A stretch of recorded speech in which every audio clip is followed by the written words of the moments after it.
Setelah ditetapkan jadi tersangka kasus Binomo, Vanessa Kong minta mantan pacar Indra Kents diperiksa. Nama Vanessa Kong ikut terseret usai Indra Kents ditahan. Hal tersebut lantaran dirinya adalah pacar Indra Kents yang mendapat aliran dana hasil penipuan Binomo. Ditetapkan jadi tersangka, Vanessa Kong justru menyeret mantan pacar kekasihnya agar segera diperiksa. "Pak polisi, coba ditanya dong, mbaknya pernah dikasih apa aja sama si Indra Kents? Masa katanya gak ada?" tulisnya dalam akun Instagramnya, Senin, tanggal 11 April tahun 2022.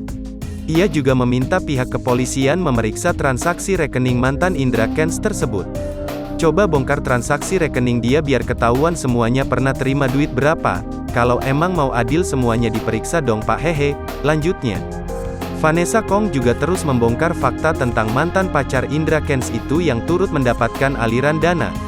Hal itu lantaran ia tak terima hanya dia dan keluarganya yang diperiksa.